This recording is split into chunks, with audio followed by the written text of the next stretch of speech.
Good Friday है, हमारा Easter है, क्रिसमस है, वैसे ही पेंतिकोस्त का दिन भी एक बहुत महत्वपूर्ण दिन है। वो 3 समय हो गया। यदि पेंतिकोस्त का दिन नहीं होता तो हम इस प्रकार से आज बैठे हुए उसकी आराधना नहीं कर रहे होते। पेंतिकोस्त का दिन पुराने नियम में यदि हम देखेंगे तो फसह का दिन के परमेश्वर ने जिस दिन फसह का मेमना बलिदान किया गया उस दिन इजरायलियों को आज्ञा दिया उससे 7 हफ्ते तुम गिनकर रखना और 50वें दिन को क्या मनाना, नई फसल का पर्व मनाना, या सप्ताहों के पर्व को भी उसे कहा जाता है। कुछ नया है ना उत्पन्न होगा उसका तुम क्या मनाना, पर्व मनाना। वही यदि हम देखेंगे तो यीशु मसीह एक बीज के रूप में गाड़े गए, फिर क्या हो गया, मुर्दों में से जी उठे, और उसके बाद 40 दिन परमेश्वर का वचन कहता है 500 से अधिक लोगों को अलग अलग जगहों पर दिखाई देते रहे, अपने चेलों के साथ मिलते रहे, उनके साथ भोजन किया, उनको क्या तसल्ली दिया, उनको परमेश्वर के काम को किस प्रकार से करना वो सब आज्ञाएं देना आरंभ किया। लेकिन जाने से पहले है ना, जिस दिन वो उठाए जा रहे थे 40वें दिन, उन्होंने क्या किया, उसी चेलों को आज्ञा दिया कि जब तक तुम सामर्थ ना पाओ, है ना, पवित्र आत्मा स्वर्ग से उतरेगा और तुम सामर्थ पाओगे। जब तक तुम सामर्थ ना पाओ तो कहां ठहरे रहना, यरूशलेम में ही ठहरे रहना। ना बोलो कहां मिल रहे थे, यरूशलेम में ही यीशु मसीह की सेवकाई, यरूशलेम में ही यीशु मसीह मारे गए, यरूशलेम में ही जी उठे, यरूशलेम में ही अपने चेलों को जीवित होने के बाद दिखाई देते रहे, उनसे बातचीत करते रहे, और फिर यरूशलेम से ही बादलों पर उठा लिए गए। परमेश्वर का वचन कहता है ना, परमेश्वर का वचन कहता है जाने से पहले उन्होंने अपने चेलों को कहा कि तुम सामर्थ जब तक तुम सामर्थ ना पाओ तब तक क्या कहना, ठहरे रहना, है ना। वो लोग ठहरे रहे। ठहरना बहुत जरूरी है। कई बार हम क्या नहीं करते हैं, ठहरते नहीं है, लेकिन परमेश्वर क्या चाहता है, हम ठहरे रहे। ये पेंतिकोस्त के दिन का थोड़ा सा आउटलाइन था। आज बहुत खास दिन है मेरे लिए, तो बहुत ही क्या बोलेंगे, आशीषमय दिन हो गया। हम लोग यहाँ आने से पहले मसीहा जी मेरे घर में आए, एक बड़ा मुर्गा ना जिंदा मेरे लिए लेकर आए। मैंने पूछा कितने का है, बोला ऐसे ही खाइए ना पास्टर जी, आज तो पेंतिकोस्त का दिन है ना।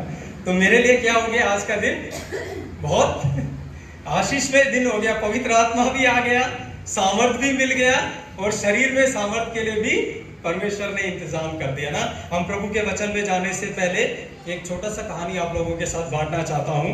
एक व्यक्ति बहुत दिन उपवास किया ना, एक विषय के परमेश्वर के सामने रखते हुए, प्रभु तू आ, मुझसे बात कर, मेरे पर अपने आप को प्रकट कर, मुझे दर्शन दे करके बहुत लंबा क्या किया, फास्टिंग किया ना, उपवास किया।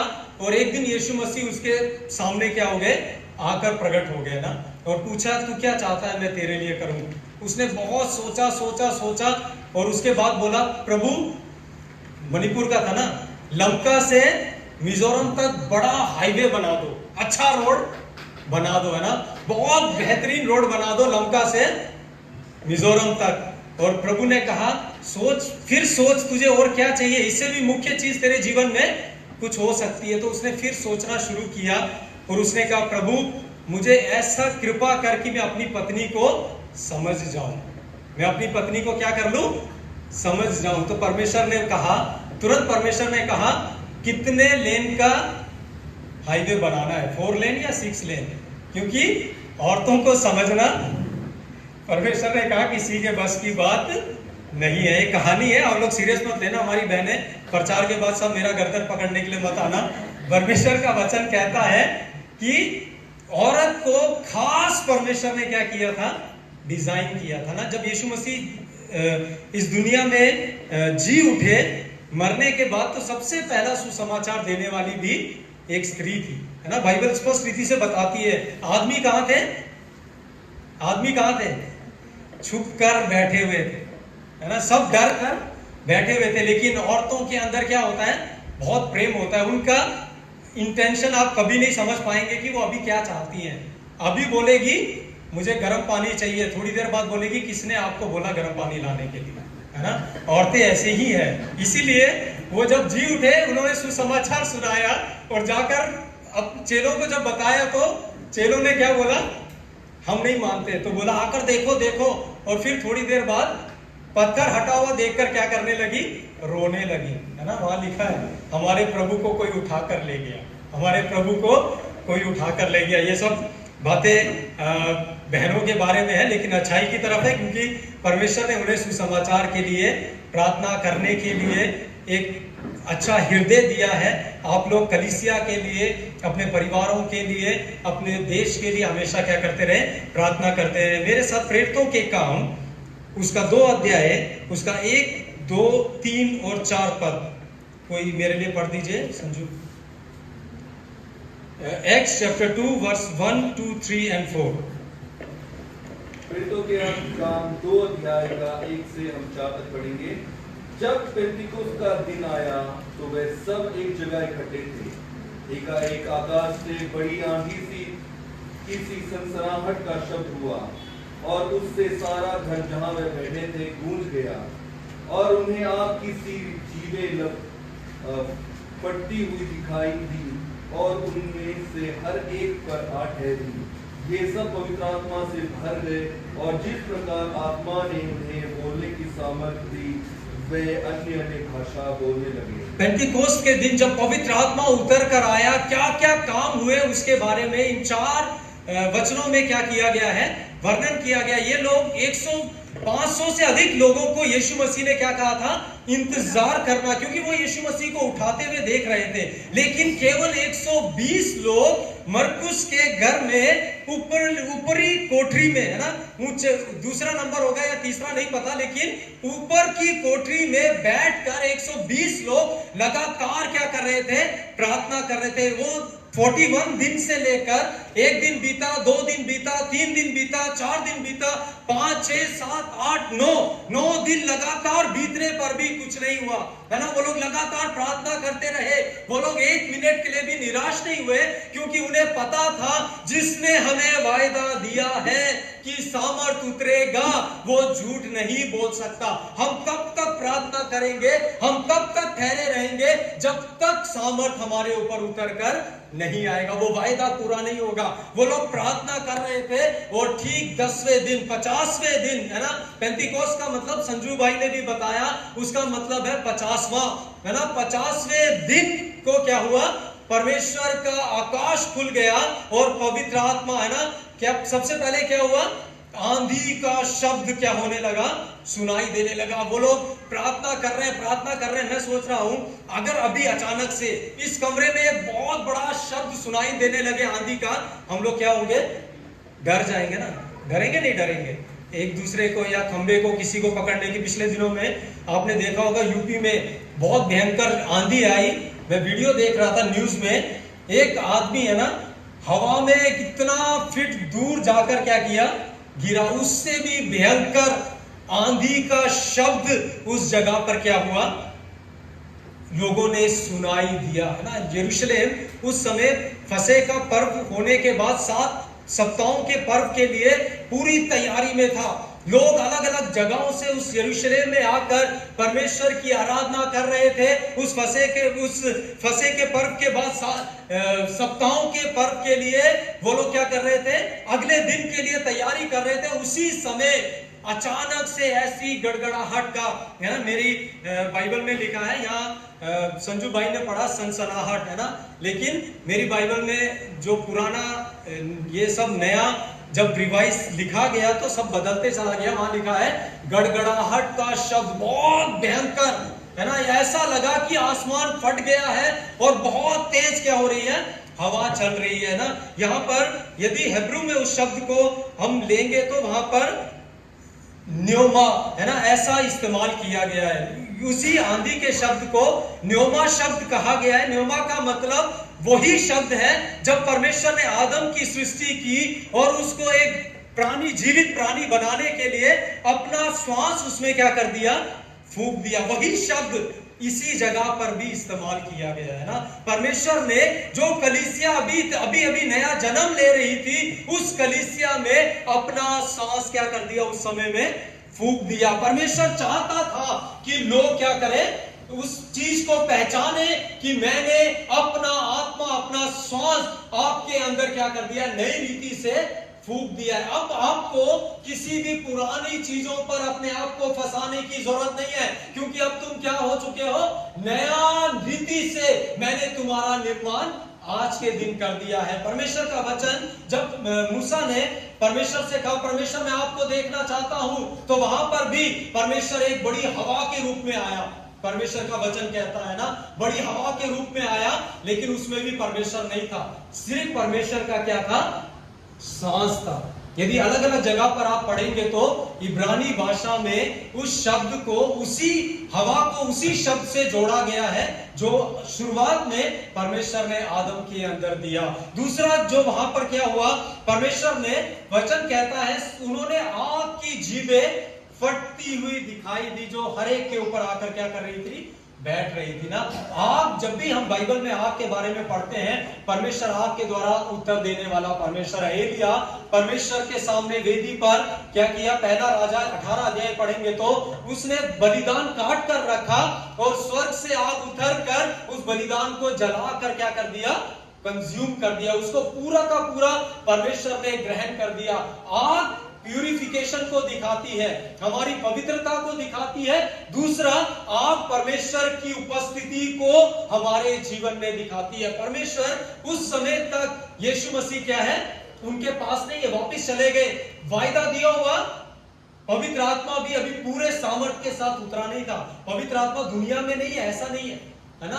हम सबको, जब हम यीशु को ग्रहण करते हैं, पवित्र आत्मा मुझ में और आप में क्या करता है, कार्य करना आरंभ करता है। नहीं तो हम कभी बदल नहीं सकते, कोई अपनी आदतों को नहीं बदल सकता जब तक परमेश्वर का आत्मा मुझे बदलना क्या ना करे, आरंभ ना करे। मैं अपनी पुरानी बुरी आदतों को कब बदल सकता हूं, जब परमेश्वर का आत्मा परमेश्वर के वचन के साथ मिलकर मुझे क्या करता है, बदलना आरंभ करता है, क्योंकि वो आग का आत्मा है।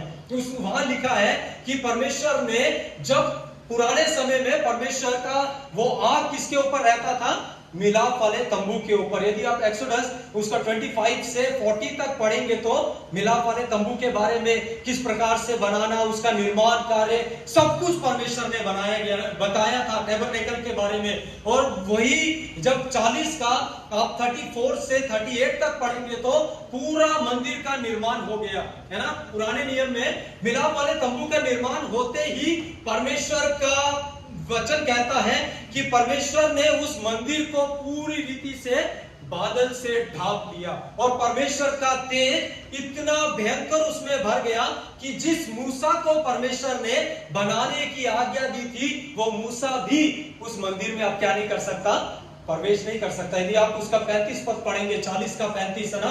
अगर आप लोगों के पास पेन है, ज्यादा समय जाएगा इसलिए मैं वचन नहीं पढ़ा रहा हूं, आप लोग उसको नोट कर सकते हैं घर जाकर पढ़ने के लिए।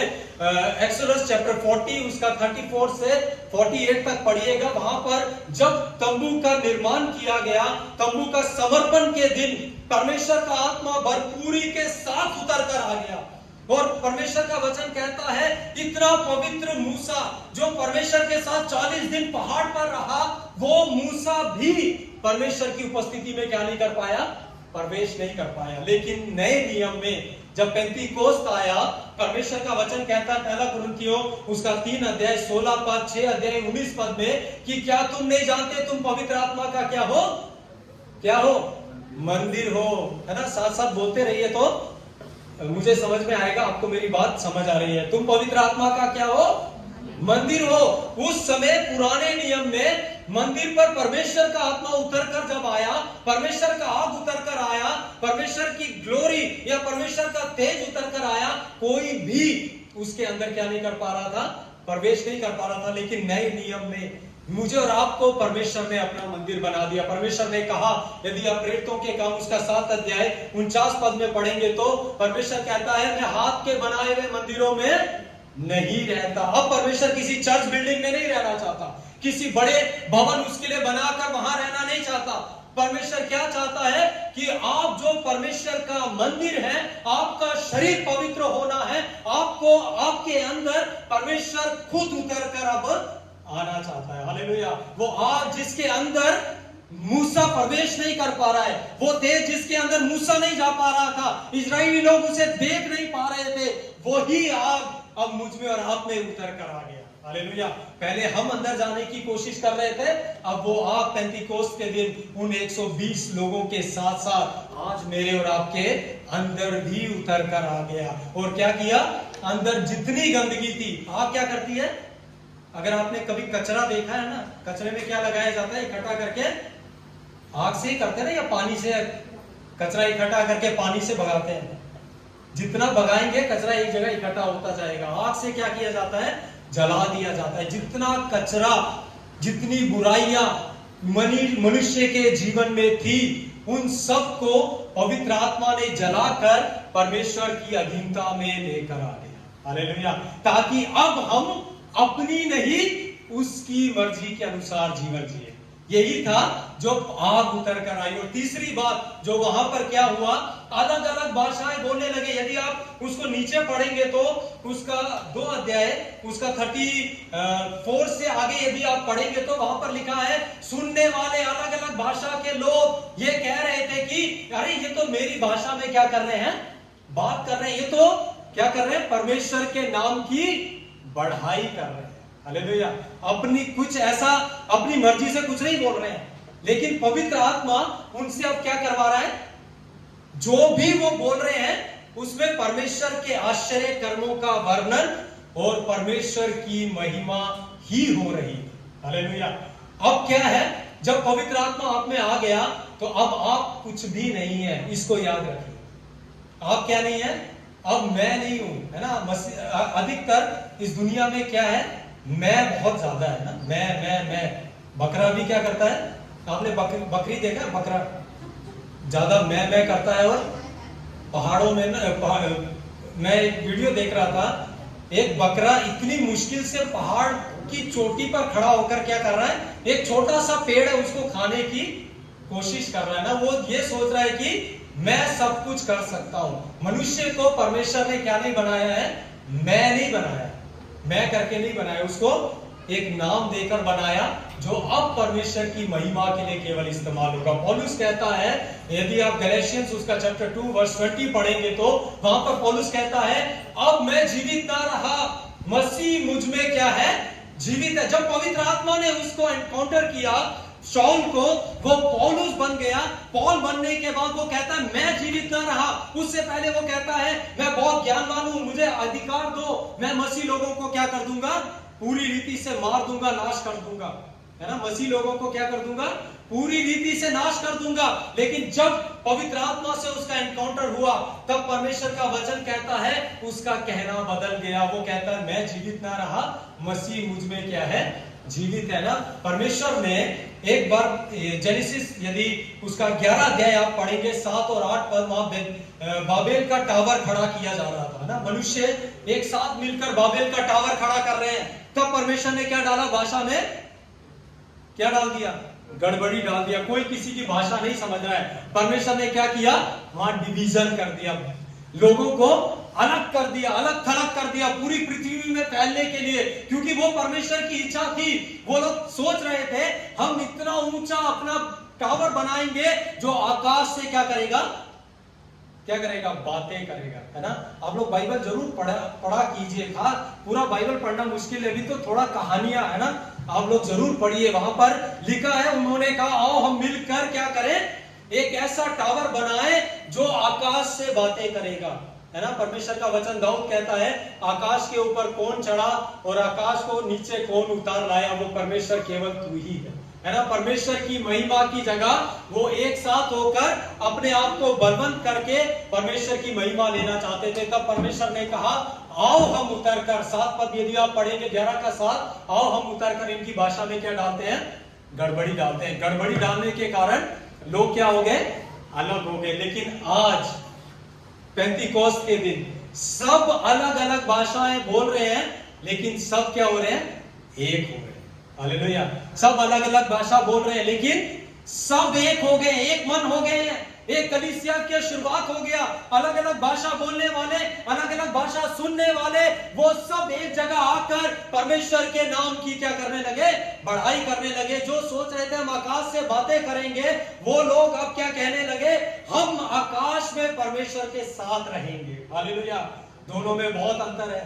जमीन पर रहना और परमेश्वर के साथ रहने में। परमेश्वर का वचन कहता है जब भाषाएं उतर कर आई और जीभें फटी, वो अन्य भाषा बोलने लगे, तो उस समय में सुनने वाले हर एक अपनी भाषा में क्या कर रहे थे?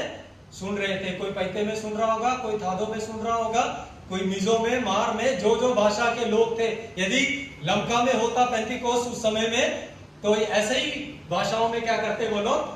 बात करते। कोई जौ में करता है ना, कोई हमारे बिहारी में भी बोलने वाले लोग होते, कोई मराठी में भी बोल रहे होते, ताकि हर एक व्यक्ति के मुंह से उस पवित्र परमेश्वर का नाम महिमा पाए। हालेलुया। हम कुछ नहीं है ना। लोगों ने बोला ये वो गलील के लोग नहीं है, अनपढ़ लोग नहीं है, मछुआरे नहीं है। उन्होंने कहा हम कुछ नहीं है, जो है वही है। अब वो हमारे द्वारा क्या कर रहा है? काम कर रहा है, बात कर रहा है। ये तीन संभव पेंतिकोस्त के दिन परमेश्वर का वचन कहता है परमेश्वर ने इस प्रकार से पवित्र आत्मा को उतारा। और उतरने के बाद क्या हुआ है ना? पतरस पहले डरा हुआ था, 3 बार यीशु मसीह का क्या कर दिया था? इनकार कर दिया था। पीटर ने जब भी उससे पूछा गया यीशु मसीह को ताड़ना दिया जा रहा है, पतरस से पूछा ये पहचान कर ये वो नहीं जो यीशु के साथ रहता था। उसने कहा मैं उसे नहीं जानता, मैं उसे नहीं जानता, मैं उसे नहीं जानता, है ना। और तीसरी बार क्या हो गया? मुर्गा ने क्या दे दिया है? इसीलिए आज शायद मुर्गा लेकर आया हमारे पास मसीहा। उसको बांध देने से पहले पास्टर जी मार डालिए, है ना। इसीलिए क्या है? मुर्गे ने बांध दिया। पतरस को याद आया, पछताया, लेकिन पछतावट के बाद भी डर उसके अंदर से निकला नहीं था। लोगों को सामना नहीं कर पा रहा था, यीशु मसीह का प्रचार नहीं कर पा रहा था, यीशु के बारे में बता नहीं पा रहा था। लेकिन जब पवित्र आत्मा उतर कर आया, परमेश्वर का वचन कहता है डरे हुए लोग सामर्थ से भर गए, डरे हुए लोग साहस से भर गए, डरे हुए लोग परमेश्वर की आत्मा से भरकर परमेश्वर का काम करना आरंभ कर दिया। हालेलुया। वहां पर परमेश्वर का वचन कहता है पतरस खड़ा हुआ, है ना, भाइयों में जो सबसे डरा हुआ था। और किसी ने इनकार किया? बाइबल में नहीं लिखा, लिखा कहीं? पतरस के बारे में ही लिखा है वो डरा हुआ था इसलिए इनकार किया। लेकिन जो डरा था वही भाइयों में, प्रेरितों में खड़ा होकर, 120 लोगों में खड़ा होकर उन लोगों को दोषी ठहराने लगा। अब ये डर नहीं रहा कि वो मुझे मार देंगे, है ना। तुम ही हो जिन्होंने अनजाने में उसे क्रूस पर चढ़ा दिया, तुम ही ने उन्हें अधर्मियों के हाथ में मरने के लिए दे दिया। और दाऊद की पुस्तक से, है ना, भजन संहिता से, अलग अलग वचन से परमेश्वर का आत्मा उसके द्वारा क्या करने लगा? बात करने लगा। यदि पेंतीकोस्त का दिन वही दिन है जिस दिन मूसा को परमेश्वर ने 10 आज्ञाओं के साथ और तोरा के साथ नीचे भेजा, है ना। उसने क्या किया? इजरायली लोगों को, यदि आप एक्सोडस चैप्टर 32 पढ़ेंगे तो उस कहानी को लिखा गया। वहां पर उन्होंने, जब मूसा 40 दिन पहाड़ पर चला गया, परमेश्वर के साथ रहने लगा, वो कहने लगे कि तुम हमें यहाँ से, हारून को परेशान करने लगे इजरायली लोग, और बोलने लगे तू हमें क्यों निकाल कर लेकर आए यहाँ जंगल में मरने के लिए? अब हमारे लिए एक देवता बना दे जो हमारी क्या करेगा, यहाँ से आगे अगुवाई करेगा। वो जीवित परमेश्वर को भूल गए, है ना। उन्होंने पाप किया और जितना सोना था इकट्ठा करके एक बछड़ा बना दिया, है ना। सोने का बछड़ा बनाकर उसके सामने खाने पीने, उसकी आराधना करने, उछलने कूदने लगे, नाचने लगे करके बाइबल बताती है। जैसे ही मूसा उतर कर आया, उसका क्रोध इतना अधिक भड़क गया, उसने दोनों तख्तियां क्या कर दी? नीचे पटक कर तोड़ दी। और उसने कहा अपने पड़ोसी को, अपने रिश्तेदारों को, जो भी तुम्हें मिले जिन्होंने ये पाप किया है, उन्हें घात करो, है ना। यदि आप उसका 32 का 28 पढ़ेंगे तो वहां लिखा है 3000 के लगभग लोग उस दिन मारे गए। किस दिन? जिस दिन व्यवस्था उनके हाथ में आई, है ना। लेकिन जिस दिन पवित्र आत्मा आया, पतरस ने खड़े होकर बात किया, 3000 लोग बचा लिए गए। हालेलुया। वहां स्पष्ट रीति से लिखा है बाइबल में 3000 के लगभग लोगों ने यीशु को अपना जीवन समर्पण कर दिया। दोनों कहानियां एक साथ मिलती हैं। वचन उतर कर आया, देहधारी हुआ, हमारे लिए जीवन दिया। उससे पहले वचन जब व्यवस्था उतर कर आई, परमेश्वर के कोप के कारण 3000 के लगभग इस्राएली लोग उस दिन मारे गए। लेकिन जब हमारा प्रभु यीशु मसीह, योना उसका 1 अध्याय 14 पद में लिखा है, वचन देहधारी होकर हमारे बीच में डेरा किया और हमने उसकी महिमा ऐसे देखी जैसे पिता के इकलौते पुत्र की, है ना। परमेश्वर का वचन 2 तरीके से उतर कर आया, एक बार दंड देने के लिए और दूसरी बार बचाने के लिए। उसने वो दंड को जो मेरे को और आपको सहना था, मुझे और आपको जो दंड परमेश्वर ने देना था, यीशु मसीह ने जो वचन था देहधारी होकर क्रूस पर मेरे और आपके लिए क्या किया गया। जैसे वो उस दिन 2 पटरियां तोड़ी गई 10 आज्ञाओं की, यीशु मसीह क्रूस पर तोड़ा गया, मारा गया, है ना। मेरे और आपके लिए, मुझे और आपको जीवन देकर चला गया। पेंतीकोस्त के दिन 3000 लोग यीशु को अपना जीवन समर्पण कर दिए, है ना। दोनों कहानियां एक ही है, केवल एक में बचाने के लिए, एक में मारने के लिए। पेंतीकोस्त का दिन जिस दिन आया, उस दिन कलीसिया का शुरुआत हुआ। बचे हुए लोग एक साथ इकट्ठे होकर परमेश्वर की क्या करने लगे, महिमा करने लगे। यदि आप किसी भी प्रकार के डर में हैं, आप समझ जाइए पवित्र आत्मा को आपने अपने जीवन में साहस देने का मौका ही नहीं दिया। किसी भी चीज से डरना मसीह लोगों को नहीं चाहिए। परमेश्वर का वचन क्या कहता है, उनसे मत डरो जो शरीर को क्या करते हैं, घात करते हैं। बीमारियां शरीर को घात करती है ना,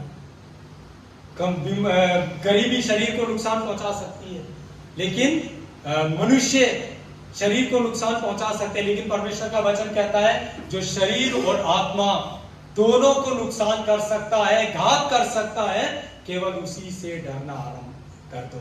परमेश्वर का डर हमारे लिए साहस का आरंभ हो जाता है ना। हमें किसी भी चीज से डरने की जरूरत नहीं है। मेरे साथ बुरा हो जाएगा, मेरे साथ ये हो जाएगा, है ना। हमेशा हम क्या करते हैं, यही सोच में रहते हैं। मैं भी जब नया गाड़ी सीखा ना, बाइक चलाना, तो मैं एक दिन ऑफिस लेकर गया और मेरे मन में हमेशा यही डर था, मेरा एक्सीडेंट हो जाएगा, गाड़ी कहीं गिर जाएगी, मेरे हाथ से गाड़ी गिर जाएगी। करते करते करते सिर्फ 4 किलोमीटर गया, मेरा ऑफिस लगभग 15 किलोमीटर था, 4 किलोमीटर में ही मेरे से क्या हो गया, एक्सीडेंट हो गया। फिर उसके अगले दिन मैंने डरना छोड़ दिया। मैंने कहा परमेश्वर मेरे साथ है, मुझे कुछ नहीं होगा। उसके बाद आज तक परमेश्वर क्या करता है, हमें संभालता है। मेरी पत्नी को 2 बार गिराया है, मैं नहीं गिरा हूं ना, मुझे चोट बहुत कम लगी गिरने से, है ना। परमेश्वर हमें क्या करता है, जिस चीज से हम डरते हैं वो चीज हमारे ऊपर क्या हो जाती है, आ पड़ती है। अगर आप अय्यूब, है ना, जॉब चैप्टर 3 वर्स 23 पढ़ेंगे तो वहां पर भी परमेश्वर का वचन कहता है जिस भयानक बात से तुम डरते हो वो तुम पर आ पड़ती है। पतरस सोच रहा था कि मुझे मार दिया जाएगा, तब तक उसके अंदर डर बना रहा, लोग उसे मार सकते थे। लेकिन जिस दिन उसके अंदर से वो डर निकल गया कि ये मेरे साथ बुरा हो सकता है, उसने क्या कहा, मरने का दिन आया ना, जब उसे सजा दी गई, उसने कहा मैं इस योग्य नहीं कि अपने प्रभु की तरह सीधा लटकाया जाऊं, मुझे क्रॉस पर उल्टा लटका, है ना। उसको कैसे मारा गया, क्रॉस पर सिर नीचे टांगे ऊपर। इस प्रकार से पतरस की क्या की गई, हत्या की गई। परमेश्वर का वचन कहता है जब पवित्र आत्मा आएगा आपके अंदर से डर पूरी रीति से खत्म हो जाएगा, है ना। पहला चीज क्या खत्म हो जाएगा, मैं, अहम, मैं, मेरे परिवार, मैं, ये सबसे पहले खत्म होना जरूरी है। तब पवित्र आत्मा आपके द्वारा कार्य कर पाएगा। जब आप कहेंगे मैं नहीं तू, हमने गीत गाया ना, प्रभु को महिमा मिले चाहे वो मेरा अपमान, वो बड़े मैं घटू रहे उसी का ध्यान, है ना। ये गाना बहुत आसान है, सब गाते हैं ना, हम सब गाते हैं, लेकिन पूरा करना बहुत मुश्किल है। हम मानते नहीं, हम करना नहीं चाहते। हमें क्या लगता है, मुझे ही ऊंचा रखे, मेरे ही तारीफ हो, मेरा ही सब कुछ हो, यही हमारी सोच है। लेकिन परमेश्वर के चेलों ने उस दिन से कहना शुरू कर दिया, पेंतीकोस्त के दिन से, मैं नहीं तू महिमा पाए, मैं नहीं आप महिमा पाए, मैं नहीं प्रभु आप मुझ में जीवित रहे, मैं नहीं प्रभु मेरी इच्छा नहीं प्रभु, मेरा परिवार नहीं प्रभु, जो आप चाहते हैं उसको आप क्या करें, पूरा करें। ये पेंतीकोस्त का दिन का शुरुआत था। परमेश्वर का वचन कहता है 3000 लोगों ने जब परमेश्वर के वचन को ग्रहण कर लिया, दूसरा संभव जो वहां पर क्या हुआ, उनका देने का तरीका बदल गया। देना समझते हैं, अभी हमारे पलल ने ऑफेंटिव प्रेयर में एक प्रार्थना की ना, प्रभु जिन्होंने दिया उनको आशीष कर, जिन्होंने नहीं दिया उनको क्या कर। प्रार्थना सुना आपने? क्या कर? देने का मन, देने का मन।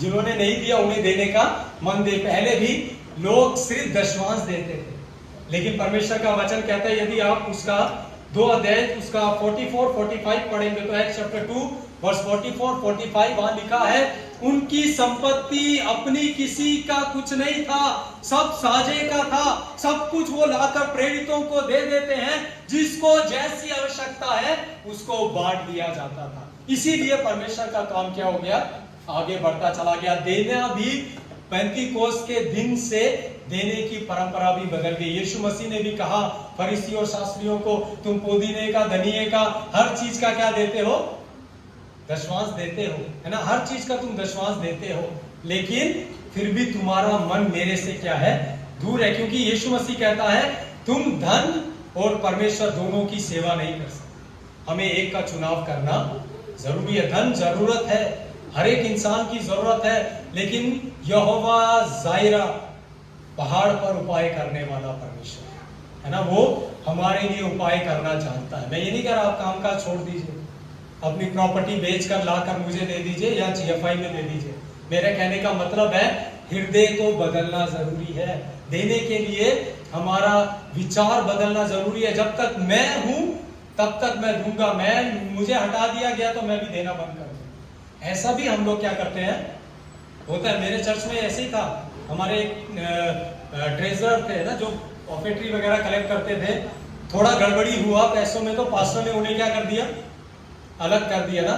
उसके बाद उन्होंने ऑफरिंग डालना ही बंद कर दिया। एक दिन मैंने कहा अंकल आप ऑफरिंग नहीं डालते आजकल, मैं देखता हूँ। उन्होंने मुझे हटा दिया तो मैं क्यों, जब उन्होंने मुझ पर विश्वास नहीं किया तो मैं अपने पैसे के लिए उस पर विश्वास क्यों करूं। मेरा पैसा भी गलत क्या कर सकता है, इस्तेमाल कर सकता है ना। परमेश्वर कहता है आप जो भी देते हैं किसके लिए देते हैं, किसके लिए देते हैं, बताइए आप किसके लिए दे रहे हैं। अभी आपने ऑफरिंग डाला, आप GFI के लिए दे रहे हैं, हम परमेश्वर के काम के लिए दे रहे हैं। परमेश्वर के काम के लिए दे रहे हैं, जिसका प्रतिफल वो कहता है मैं 1000 गुना लौटा कर दूंगा। जब पतरस ने पूछा प्रभु हमने अपना सब कुछ छोड़कर तेरे पीछे आ गए, हमें क्या मिलेगा, परमेश्वर यीशु मसीह ने कहा इस दुनिया में 100 गुना और अनंत जीवन के तुम वारिस हो जाओगे। हालेलुया। हमें देने की आशीष परमेश्वर ने दी है, हम उसको हमेशा मन में रखना। देने के लिए कभी भी क्या नहीं करना, कंजूसी नहीं करना। 10% से बोलो 100% पर आ गए, है ना, 50 भी नहीं 100% पर आ गए। ऐसा हृदय परमेश्वर ने उन्हें दे दिया, क्योंकि उनको किसकी धुन हो गई, पवित्र आत्मा ने इतना उन्हें भर दिया, इतना परमेश्वर ने उन्हें चिंता मुक्त कर दिया कि अब उन्हें अपने खाने पीने की भी चिंता नहीं है, क्या खाएंगे क्या पिएंगे, जो भी होगा परमेश्वर देख लेगा, हम केवल उसकी खोज करेंगे, हम उसके राज्य की खोज करेंगे, बाकी सब कुछ क्या करेगा परमेश्वर दे देगा। जब मुझे घर से निकाला गया मेरे हाथ में कुछ नहीं था, है ना, लेकिन आज तक वो खिलाता है, आज तक वो क्या करता है, खिलाता है। मुझे उसके लिए मेहनत करने की भी जरूरत नहीं पड़ेगी। परमेश्वर मेरी जरूरतों को जानता है सही समय पर, है ना। हम क्या करते हैं, ज्यादा पैसा कमाने के लिए 2 नंबर से भी लोग क्या करते हैं, कमाने की कोशिश करते हैं ना। किसी भी तरीके से हम अधिक पैसा कमा ले इस दुनिया में। परमेश्वर का वचन कहता है तुम्हारा मन, जहां तुम्हारा धन है वहां तुम्हारा मन रहेगा और वहीं पर तुम भी चले जाओ, है ना। हमारा परमेश्वर कहता है धन का लोभ सब बुराई की क्या है, जड़ है। पहला तिमोथी उसका 6 अध्याय उसका 6 पद है ना। परमेश्वर का वचन क्या कहता है, धन का लोभ सब बुराई की क्या है, जड़ है। जब आपके अंदर पैसे का लोभ आ जाएगा ना, हेरा फेरी करने के लिए कोई बोलने की जरूरत नहीं होती, हम खुद करना शुरू कर देंगे। धन का लोभ हमारे जीवन में नहीं आना चाहिए, हमारी जरूरतें वो पूरी करेगा, उसने कहा है। हालेलुया। हम उसके ऊपर भरोसा रखें। हम पेंतीकोस्त के दिन को सही रीति से यदि मनाना चाहते हैं, पवित्र आत्मा से भरना चाहते हैं, तो हमें अपने आप को पूरी रीति से पवित्र आत्मा के हाथों में गाइडेंस के लिए देना बहुत जरूरी है। अपने आप को उस मुझे प्रभु पवित्र आत्मा आप चलाइए ऐसा कहकर उसके हाथों में समर्पण करने की जरूरत है। जब हम समर्पण करेंगे हमारे डर को है ना, हमारे बच्चों के फ्यूचर का डर, हमारे बच्चों की शादियों का डर, हमारे बच्चों के लिए ये वो सब इकट्ठा करते हैं ना हम लोग। अच्छा पति मिलेगा नहीं मिलेगा, ऐसा पति ना मिले जो घर में पहुंचते ही क्या करे, दारू पीकर मेरी बेटी को फुटबॉल बना देना, कभी किचन में, कभी बेडरूम के पास, कभी बाथरूम के पास, हमेशा क्या करे, फुटबॉल की तरह चलाते रहे। मैं आपको कहना चाहता हूं, जब पवित्र आत्मा से आप भर जाएंगे, अपनी चिंताएं उसके हाथ में दे देंगे, परमेश्वर कहता है मुझे तुम्हारी चिंता है, हालेलुया, मैं देखूंगा तुम्हारे लिए क्या बेहतर है, मैं तुम्हें दूंगा। इसके लिए अब मुझे और आपको क्या करने की जरूरत नहीं है, चिंता करने की जरूरत नहीं है। आज क्या कर रहे हैं हम, आज हर एक व्यक्ति, जवान लोगों को आप देखेंगे ना, आजकल हमारे समय में था या नहीं, लेकिन आजकल मैट्रिमोनियल साइट्स बहुत ज्यादा है, शादी करवाने वाले साइट्स बहुत ज्यादा है, उसमें से चुनाव करते हैं, शादी होता है 6 महीने में डाइवोर्स, है ना, पति के ऊपर केस, इस प्रकार की शादियां आजकल हो रही है। लेकिन परमेश्वर हमें अपने लिए, बाइबल कहती है जिसकी पत्नी ना हो वो अपने लिए पत्नी ना ढूंढे, जिसका पति ना हो वो अपने लिए पति भी क्या ना करे, ना ढूंढे, है ना, अपने लिए हम ढूंढ ढांड करने की जरूरत नहीं है। पवित्र आत्मा कहता है मेरे हाथ में अपना जीवन दे दे, मैं बेहतर देना चाहता हूं, मैं तेरे लिए बेहतर करूंगा। पेंतिकोस्त के दिन उन लोगों ने अपना सब कुछ, है ना, अपनी आय जितनी थी, जितना उन्होंने कमाया होगा, जितना उन्होंने प्रॉपर्टी बनाया होगा, सब कुछ परमेश्वर के चेलों के पांव में लाकर रख दिया। उन्होंने कहा अब इसकी जरूरत नहीं है, क्योंकि असीम धन हमें मिल गया है, हमें वो मिल गया है जो हमारी हर एक जरूरतों को पूरा कर सकता है। अपने कमाई के बारे में भी चिंता मत करिए, परमेश्वर का समय परमेश्वर को दीजिए।